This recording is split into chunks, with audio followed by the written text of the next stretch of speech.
सुप्रभात बच्चों, कैसे हैं आप सब। उम्मीद करती हूँ आप सब अच्छे होंगे।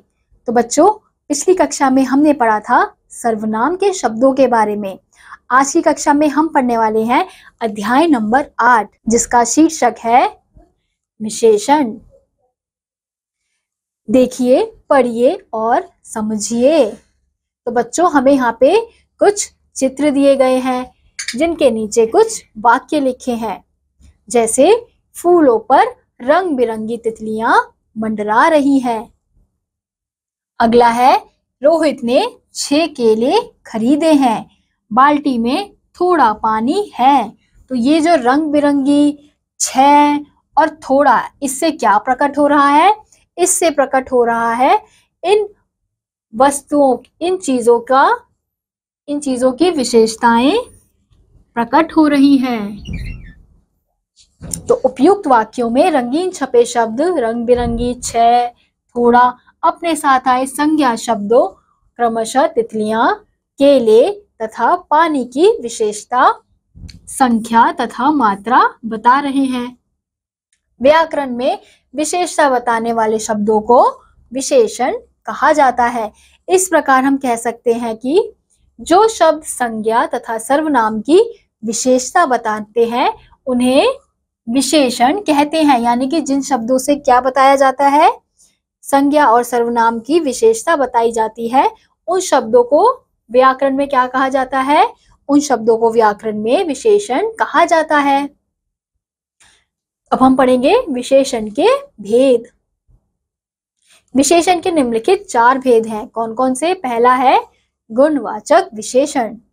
जो विशेषण शब्द संज्ञा या सर्वनाम के गुण, दोष, स्वभाव, दशा, आकार, रंग आदि के विषय में बताते हैं, उन्हें गुणवाचक विशेषण कहते हैं। यानी कि वह विशेषण जो क्या करते हैं, जो संज्ञा या सर्वनाम का गुण बताते हैं, दोष बताते हैं और क्या आकार बताते हैं, दशा बताते हैं, रंग बताते हैं।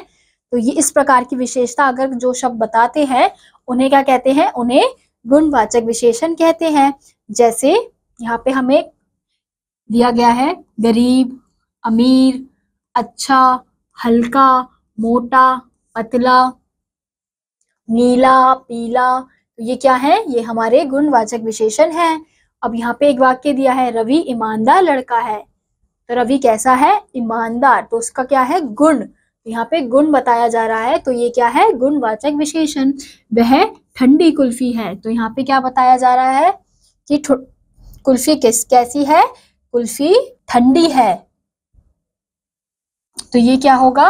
ये हमारा होगा गुणवाचक विशेषण।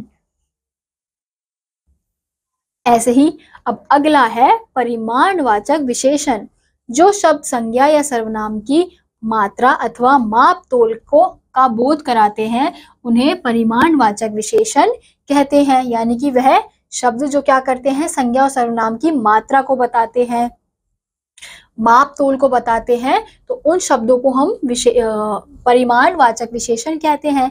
जैसे कृपया थोड़ा पानी दीजिए। तो यहाँ पे मात्रा बताई जा रही है।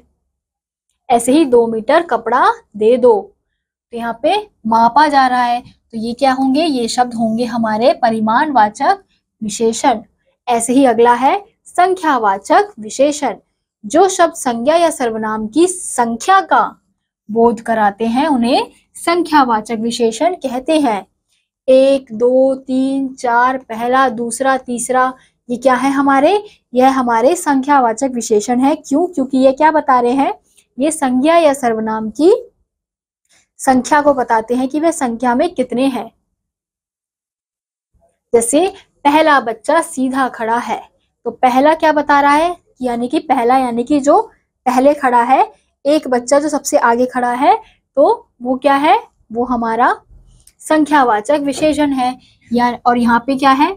माँ 4 केले लाई। तो यहाँ पे संख्या का बोध हो रहा है। तो ये क्या कहलाएंगे? तो यहाँ पे केले कितने हैं? 4। तो इससे कौन सी विशेषता पता चली? संख्या की विशेषता। तो ये क्या होंगे? ये संख्यावाचक विशेषण कहलाएंगे।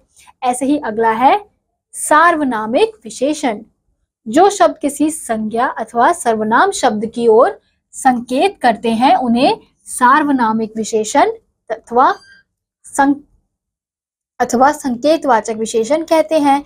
यानी कि वह शब्द जो संज्ञा अथवा सर्वनाम की ओर संकेत कर रहे हैं उन्हें क्या कहेंगे, उन्हें हम सार्वनामिक विशेषण कहेंगे। जैसे यह, ये, वह, वे, तो ये क्या कर रहे हैं, संकेत कर रहे हैं किसकी तरफ, संज्ञा या सर्वनाम की तरफ। जैसे यह मकान मेरा है। ऐसे ही अगला है वे तितलियां उड़ रही हैं। तो ये क्या है, ये हमारे सार्वनामिक विशेषण है। अब अगला है विशेषण की अवस्थाएं। विशेषण की तीन अवस्थाएं होती हैं। कौन कौन सी, मूलावस्था, उत्तरावस्था और उत्तमावस्था।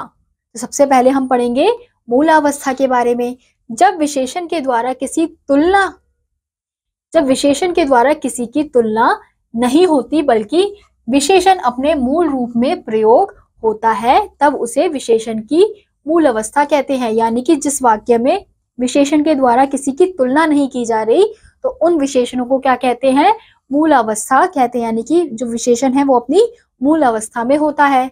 तो जैसे किसान गरीब है, भिखारी अंधा है, तो यहाँ पे किसी भी प्रकार की तुलना नहीं की जा रही, तो ये क्या होंगे, हमारे मूलावस्था विशेषण। अब अगला है उत्तरावस्था। जब विशेषण के द्वारा दो व्यक्तियों या वस्तुओं में तुलना की जाती है तो विशेषण का वह रूप उत्तरावस्था कहलाता है। यानी कि अब विशेषण के द्वारा दो व्यक्ति या वस्तुओं में तुलना की जा रही है तो उन्हें क्या कहेंगे, उन्हें हम उत्तरावस्था कहेंगे। जैसे यहाँ पे दिया है वह तुमसे अधिक गरीब है, तो यहाँ पे तुलना की जा रही है। ऐसे ही अगला है नमन रोहन से अधिक होशियार है, तो यहाँ पे भी वाक्य में तुलना हो रही है। तो ये क्या होंगे हमारे, ये हमारे होंगे उत्तरावस्था के विशेषण। अब है अगला उत्तमावस्था। विशेषण का वह रूप जो अपने विशेष्य को सबसे बढ़कर या न्यूनतम बताता है विशेषण की उत्तमावस्था कहलाता है। यानी कि इसमें क्या होता है, इसमें जो विशेष्य होता है, विशेष्य वो होते हैं जिसके बारे में विशेषता बताई जा रही है। तो जब वह विशेष्य को सबसे बढ़कर बताएगा या तो बहुत बढ़कर बताएगा या बहुत ही न्यूनतम बताएगा तो उस समय विशेषण की कौन सी अवस्था होती है, उत्तमावस्था होती है। जैसे ज्योति अपने परिवार में सबसे सुंदर, यानी कि बहुत बढ़ के बताया गया है, तो यानी कि ज्योति क्या है, विशेष्य, और सबसे सुंदर यहाँ पे बढ़कर उसकी विशेषता बताई जा रही है, तो इसलिए ये क्या होगा, ये होगा उत्तमावस्था। ऐसे ही हिमालय विश्व में सबसे ऊंचा पर्वत है, तो यहाँ पे भी बढ़कर बताया जा रहा है, बढ़कर विशेषता बताई जा रही है हिमालय की, यानी कि विशेष्य की। तो ये क्या होंगे हमारे उत्तमावस्था विशेषण। विशेषण की उत्तरावस्था बनाते समय तर तथा उत्तमावस्था बनाते समय तम शब्दांश जोड़ देते हैं। जैसे अब ये पहले मूलावस्था है, फिर उत्तरावस्था में क्या होता है और उत्तमावस्था में क्या होता है,